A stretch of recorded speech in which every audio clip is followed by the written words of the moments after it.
कि हमारे गरीब घरों में पैदा होने वाले, निम्न मध्यम वर्गीय परिवारों में पैदा होने वाले, मध्यम वर्गीय परिवारों में पैदा होने वाले हमारे बेटे बेटियों को भी हम दुनिया के अच्छे से अच्छे स्कूल जैसा स्कूल मध्य प्रदेश में बना दें।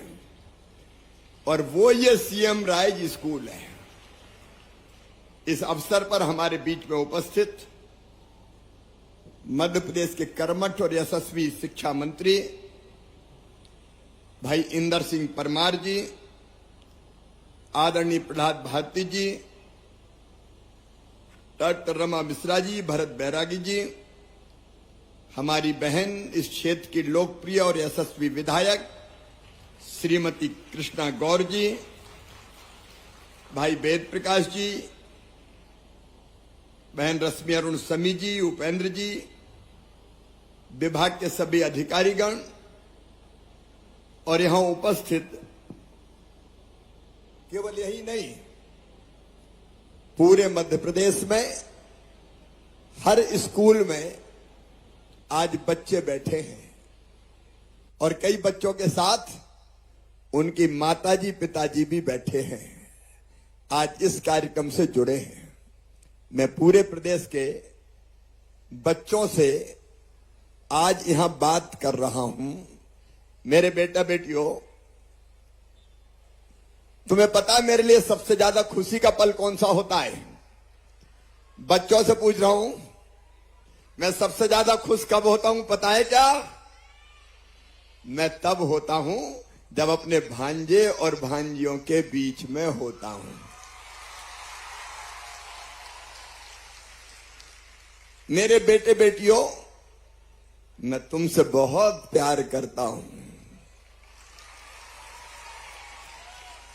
I love you. तुम भी मुझसे प्यार करते हो कि नहीं? इधर वाले भी करते हैं तो मामला बराबर का है।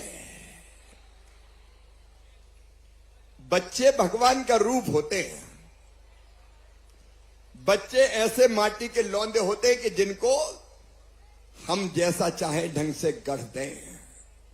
निष्पाप बच्चे, निष्कपट बच्चे, निश्चल बच्चे। और आज मुझे एक गाना याद आ रहा है, बच्चे मन के सच्चे, भगवान की आंख के तारे, ये वो नन्हे फूल हैं जो भगवान को लगते प्यारे, बच्चे मन के सच्चे। सही बात है कि नहीं? बच्चे मन के सच्चे होते हैं मेरे बेटा बेटियों। और आज उनके माता पिता भी बैठे हैं।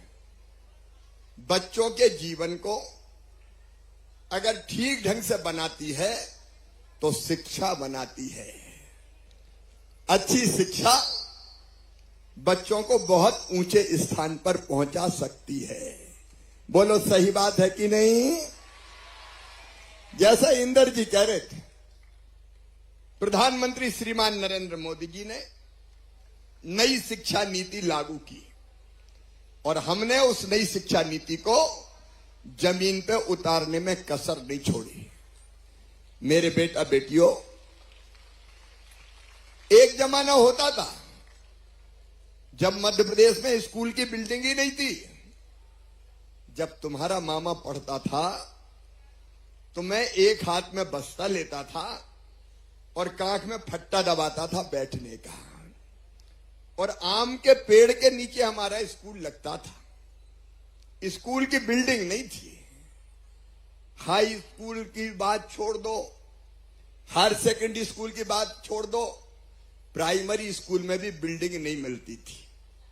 जब मैं मुख्यमंत्री बना, भारतीय जनता पार्टी की सरकार आई, तो हमने तय किया कि बच्चों को पढ़ने के लिए बेहतर स्कूल होने चाहिए ताकि हमारे बच्चे आगे बढ़ सकें।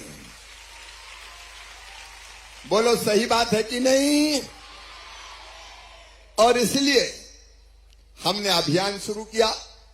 पहले प्राइमरी स्कूल की बिल्डिंग बनाई, फिर मिडिल स्कूल की बिल्डिंग बनाई, फिर हाई स्कूल की बिल्डिंग बनाई, फिर हायर सेकेंडरी स्कूल की बिल्डिंग बनाई। लेकिन इतने से हमको चैन नहीं मिला। दिल में एक सपना था। मुझे याद है जब कोविड की बीमारी आई थी, कोरोना, तब मुझे भी कोविड हो गया। मैं अस्पताल में भर्ती था और अस्पताल में भर्ती रहते हुए भी हमें चिंता रहती थी कि जनता की तबीयत ठीक रहे, बीमारों का इलाज ठीक हो पाए। तो वो चिंता करते हुए मेरे मन में एक विचार आया कि भाई, हमारे जो मध्यम वर्गीय बच्चे हैं, निम्न मध्यम वर्गीय बच्चे हैं, जो गरीब के बेटा बेटी हैं, उनमें भी तो बुद्धि होती है कि नहीं?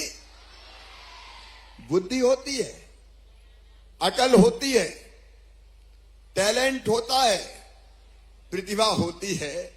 अगर उनको पढ़ने प्राइवेट स्कूलों जैसे स्कूल मिल जाए तो हमारे बच्चे चमत्कार कर सकते हैं। बच्चे चमत्कार कर सकते। और इसलिए बीमारी के दौरान ही हमने वर्चुअल माध्यम से कई विशेषज्ञों को जोड़ा और जोड़ के शिक्षा विभाग ने तय किया कि अब हम साधारण स्कूल नहीं बनाएंगे, अपने बच्चों के लिए सीएम राइज स्कूल बनाएंगे। सीएम राइज स्कूल मतलब शानदार बिल्डिंग। अभी देखी बिल्डिंग, यही बनेगी यहां। इसमें कितने रुपया खर्चा होंगे पता है? 81 करोड़ रुपया खर्चा होंगे। और बाद में हमने सोचा है सब चीज होनी चाहिए। अच्छा क्लासरूम होना चाहिए, क्लासरूम में स्मार्ट क्लास होनी चाहिए। स्मार्ट क्लास का मतलब है कि दिल्ली बंबई में भी बैठ के बच्चों को कोई पढ़ाए तो बच्चों को यहां ऐसा लगे जैसे क्लासरूम में ही पढ़ा रहा है।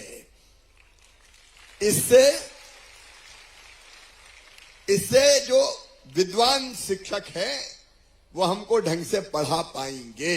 गांव गांव के, केवल भोपाल की बात नहीं कर रहा, गांव गांव के बच्चों को पढ़ा पाएंगे। स्कूल में अच्छी लाइब्रेरी होना चाहिए कि नहीं?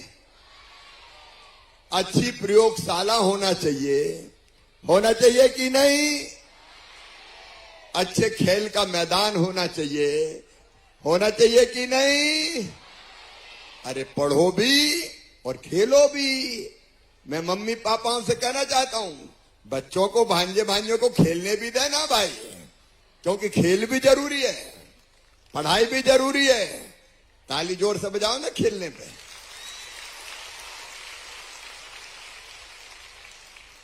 और इसलिए स्कूल में खेल की सुविधाएं, प्लेग्राउंड, सारी आधुनिकतम व्यवस्थाएं, ये सभी सीएम राइज स्कूल में हम करने वाले हैं, ताकि गरीब के बेटा बेटी भी पढ़ें और खूब आगे बढ़ें।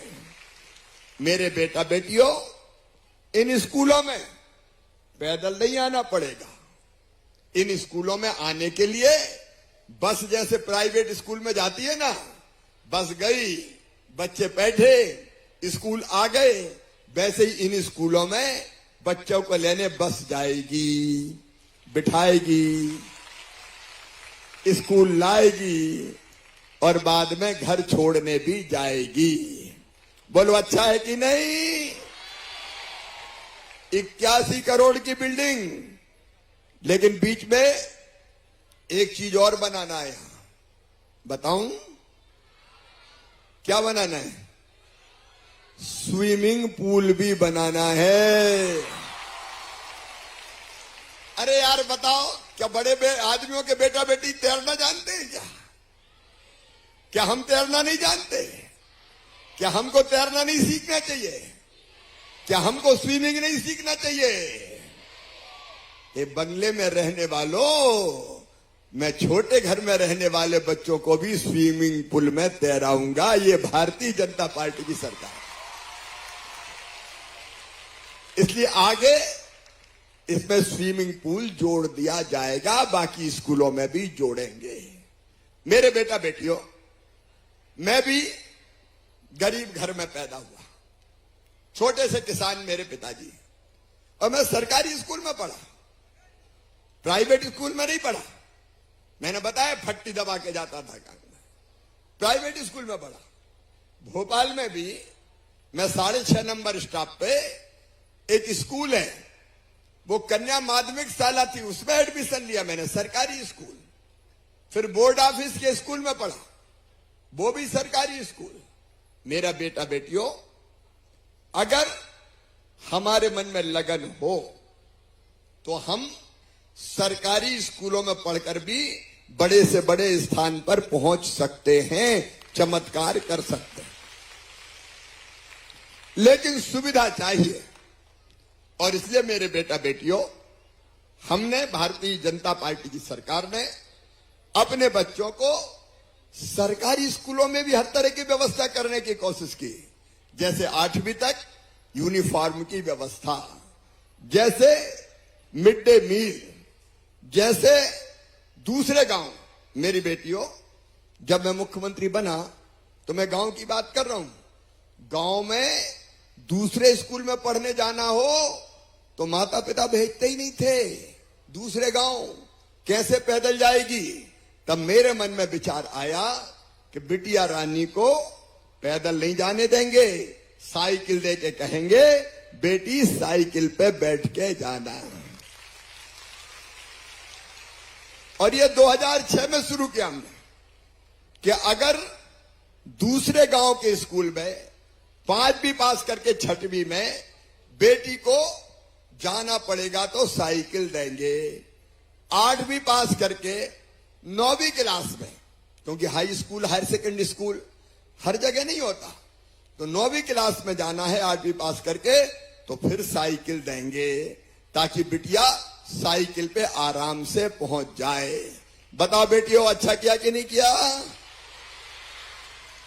लेकिन बेटी, 1 साल मैंने साइकिल दी तो भांजियों के, बाद में बेटी है तो भांजियों को तो साइकिल मिल गई, लेकिन मेरे भांजे गुस्सा हो गए कि मामा तो भेदभाव कर रहे हैं, भांजियों को साइकिल दे रहे हैं, भांजे घिसटते ही जा रहे हैं। तो फिर मैंने तय किया कि भांजों को भी दूसरे गांव पढ़ने जाना पड़े तो उनको भी साइकिल दी जाएगी।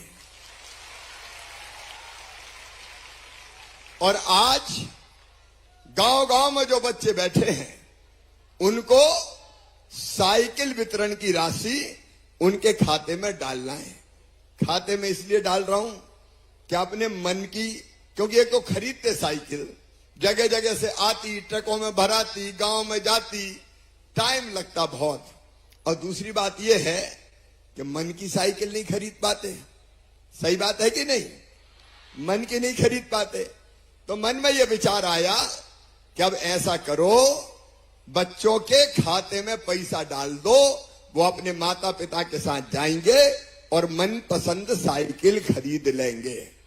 इसलिए 4,500 रुपया बेटा और बेटी जो दूसरे गांव पढ़ने जाएंगे, सीएम राइज स्कूल में नहीं, क्योंकि यहां बसें चलाएंगे हम, तो साइकिल के लिए आज बच्चों के खाते में मैं डालने वाला हूं 4,500 रुपया, ताकि मनपसंद साइकिल खरीद लें।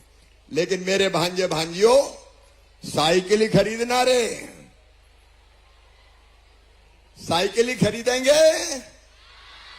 और मम्मी पापा ने कहा कि पैसा निकाल के मुझे दे दे, तो नहीं देंगे। अरे कई बार मम्मी पापा कहते हैं, मम्मी कम कहती, पापा ज्यादा कहते, तू क्या करेगा, ला मुझे दे दे पैसा। और मैं माता पिताओं से भी ये कहने वाला हूं कि कृपया करके ऐसा मत करना। मेरे बेटा बेटियों, दूसरे गांव जाएं तो साइकिल। अब सुनो, अगर हम अच्छी पढ़ाई करते हैं तो उसमें कई तरह की योजना मैंने बनाई है। आज मैं तुम्हें बहुत संक्षेप में बताना चाहता हूं। जैसे 12वीं क्लास में जो बच्चे 75% नंबर लेके आते हैं उनको मामा क्या दिलवाता है? क्या दिलवाता है? अब कौन कौन लैपटॉप लेंगे, जरा हाथ उठाएं अच्छी पढ़ाई करके। सब बच्चे लैपटॉप लेंगे? बोलो भारत माता की। लेकिन मेरे भांजे भांजियों, बीच में एक ऐसी सरकार आ गई थी जिसने साइकिल देना भी बंद कर दी और लैपटॉप देना भी बंद कर दिए थे। लेकिन मैं दोबारा मुख्यमंत्री बना फिर से, तो फिर साइकिल शुरू, लैपटॉप चालू। तुम अच्छी पढ़ाई करो, कितने भी बच्चे आ जाएं। अभी हमने लगभग 80,000 के आसपास बच्चों को लैपटॉप के लिए 25-25 हजार रुपया दिए हैं। तुम जितने अच्छे नंबर लाओगे सबको लैपटॉप के 25,000 रुपया दिए जाएंगे, ताकि लैपटॉप के माध्यम से अच्छी पढ़ाई भी कर सको। और इस बार एक आइडिया और मेरे दिमाग में आया कि बच्चे और अच्छा पढ़े। मुझे तो बच्चों में प्रतियोगिता करानी है, कौन सबसे अच्छा पढ़ता है, कौन सबसे अच्छा पढ़ता है। और इसलिए हमने तय किया कि जो बच्चे अपने अपने स्कूल में, चाहे गांव का हो चाहे शहर का हो, अपने स्कूल में 12वीं में फर्स्ट नंबर आएगा, एक बेटा और एक बेटी। जो बेटा पहले नंबर पे आएगा उसको भी, और बेटियों में जो बेटी सबसे ज्यादा नंबर लाएगी उसको भी अब मामा स्कूटी दिलवाएगा। बेटे चाहें तो बाइक भी खरीद सकते हैं। बताओ कौन अच्छी पढ़ाई करके स्कूटी लेगा अगले साल? सब लेंगे, कोई चिंता की बात नहीं है। तुम तो अच्छी पढ़ाई करते रहो और स्कूटी की तैयारी करो। मेरे बेटा बेटियों पढ़ो, मम्मी पापाओं से माता पिताओं से भी कहता हूं पढ़ाओ। ये बच्चे दुनिया में भारत का नाम रोशन कर सकते हैं पढ़ लिख के। इनकी पढ़ाई में कोई बाधा मत आने दो। और इसलिए मेरे भांजे भांजियों, और भी कई तरह की योजनाएं, अलग अलग स्कॉलरशिप की योजना, छात्रवृत्ति देने की योजना, लेकिन उनके बारे में विस्तार में नहीं जाऊंगा। लेकिन एक बात मेरी ध्यान से सुनना, मेरे बेटा बेटियों, तुम्हारी मेहनत से, तुम्हारे परिश्रम से, देखो हमारे मार्ग में सबसे बड़ी बाधा क्या आती है? पैसा। अगर मेडिकल कॉलेज में जाना है, इंजीनियरिंग कॉलेज में जाना है, आईआईटी वगैरह में जाना है, और अगर विदेश की अच्छी यूनिवर्सिटी में एडमिशन हो गया तो पढ़ने जाना है। बोलो इच्छा होती कि नहीं सबकी? सब बताओ होती है कि नहीं? लेकिन मन में दर्द कब होता है, आंखों में आंसू कब आते हैं? तब जब उन कॉलेज में पढ़ने के लिए माता पिता के पास पैसे नहीं होते। तो बताओ तकलीफ होती है कि नहीं? मम्मी पापा को भी तकलीफ होती है कि नहीं? माता पिता के भी सीने में दर्द होता है कि काश मेरे पास पैसे होते तो मैं अपने बेटा बेटी को ढंग से पढ़ा लेती।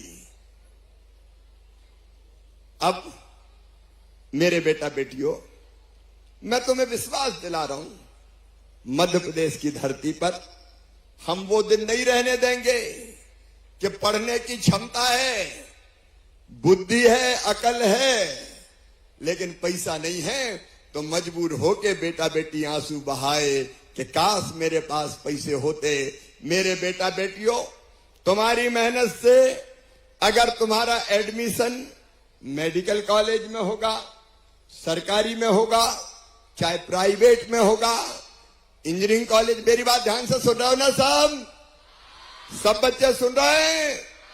तो सुनो, तुम्हारी मेहनत से तुम्हारा एडमिशन मेडिकल कॉलेज में, सरकारी हो चाहे प्राइवेट हो, चिन्हित इंजीनियरिंग कॉलेज में होगा, आईआईटी में होगा, आईआईएम में होगा, किसी लॉ कॉलेज में होगा, किसी इंटरनेशनल इंस्टीट्यूशन में होगा, तो फीस चाहे कितनी भी हो। मेरे बच्चों, प्राइवेट मेडिकल कॉलेज की एक साल की फीस होती है 8 लाख 10 लाख रुपया। बताओ क्या गरीब परिवार के बेटा बेटी दे सकते हैं? क्या मध्यम वर्गीय परिवार के बेटा बेटी दे सकते हैं? तो सुनो, तुम्हारी वो फीस तुम्हारे मम्मी पापा नहीं भरवाएंगे। कौन भरवाएगा? जोर से बताओ, इधर वाले भी बताओ। मामा भरवाएगा, भारतीय जनता पार्टी की सरकार भरवाएगी। बताओ, ऐसा कोई प्रदेश में हुआ है क्या? ऐसा दुनिया में कहीं नहीं हुआ। लेकिन मेरे बच्चों, मैं तुम्हारी आंखों में आंसू नहीं रहने दूंगा, मैं तुम्हारे सपने टूटने नहीं दूंगा, मैं तुम्हारे माता पिता को मजबूर नहीं होने दूंगा। मध्य प्रदेश की भारतीय जनता पार्टी की सरकार, मैं तुम्हारा मामा मुख्यमंत्री बनके सरकार नहीं, परिवार चलाता हूं रे। परिवार, ये मेरा परिवार है। बताओ, है कि नहीं अपना परिवार? ये अपना परिवार है। और मेरे परिवार के मेरे बच्चों, तुम्हारी पढ़ाई की फीस हम भरवा के तुम्हारी जिंदगी में कोई मजबूरी नहीं रहने देंगे। अब पढ़ना तुम्हें है। माता पिताओं, मेरी बहनों, मेरी लाडली बहना भी यहां बड़ी संख्या में आई है। मेरी बहनों को भी मजबूर नहीं रहने दिया। 1000 रुपया तो आ ही रहे लाडली बहना के हर महीना, और आगे चिंता काय को करती हो? भाई यही तो है, अब धीरे धीरे बढ़ाएगा। तो कोई मजबूर ना रहे। माता पिताओं से मेरा निवेदन है, पूरे मध्य प्रदेश में जो मुझे सुन रहे हैं, ये कमिटमेंट है मेरा, ये संकल्प है मेरा। मैं बच्चों को और उनके माता पिता को मजबूर नहीं रहने दूंगा, मजबूर नहीं रहने दूंगा। आप पढ़ाओ बस, बाकी भैया पे छोड़ो ना, बाकी मैं देखूंगा। और पैसे वैसे की कमी नहीं है मामा के पास, जब जरूरत पड़ती है तो इंतजाम कर लेता हूं। तुम तो पढ़ो, आगे बढ़ो, बड़े सपने देखो, बड़े सपने देखो। क्यों गरीब का बेटा मजदूरी करे? क्यों किसान का बेटा हल चलाए? क्यों डॉक्टर ना बने? क्यों प्रोफेसर ना बने? क्यों वकील ना बने? क्यों आईएएस ना बने? क्यों आईपीएस ना बने? क्यों मुख्यमंत्री ना बने? हम में क्या कमी है? हाड़ मास के पुतले जैसे बाकी है, वैसे हम भी हैं।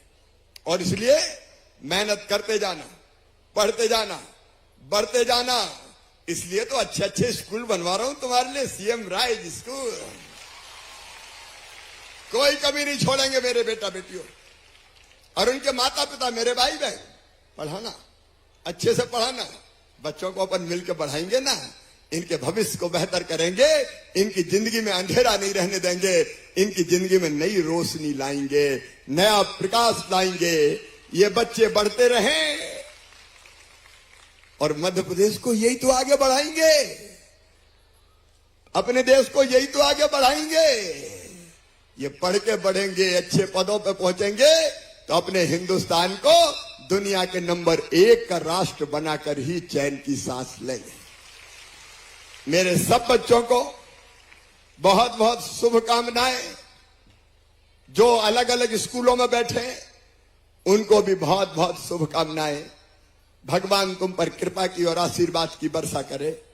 सरस्वती जी की कृपा भी आप पर बरसे और आगे बढ़ते जाओ।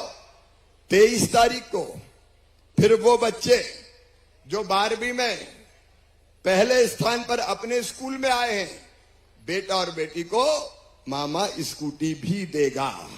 तुम तो पढ़ते जाओ रे, बढ़ते जाओ। तुम्हारे सारे गम अपने मामा को दे दो। तुम्हारी जिंदगियों में केवल खुशियां रहे, तुम्हारी जिंदगी में केवल खुशियां रहे।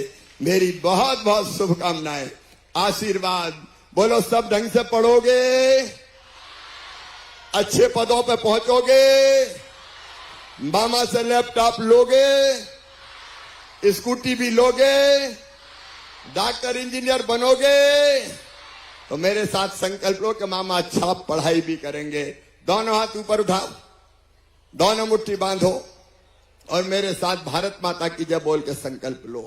बोलो भारत माता की, भारत माता की, भारत माता की। बहुत बहुत धन्यवाद, खूब आशीर्वाद। ये कोई के हाथ में कागज था, इधर बुला लो, उसके ले लो। एक बेटी कागज दे रही थी, लाभ।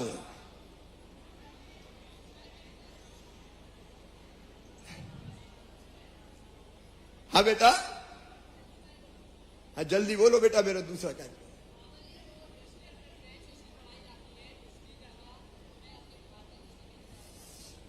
देखो, दोनों हिस्ट्री जरूरी है।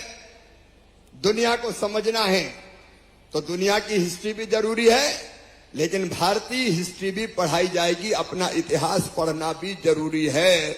और एक बात और सुनो, एक फैसला और हमने किया है कि अपन तो अपने घर में पैदा हुए तो कौन सी भाषा बोलते हैं?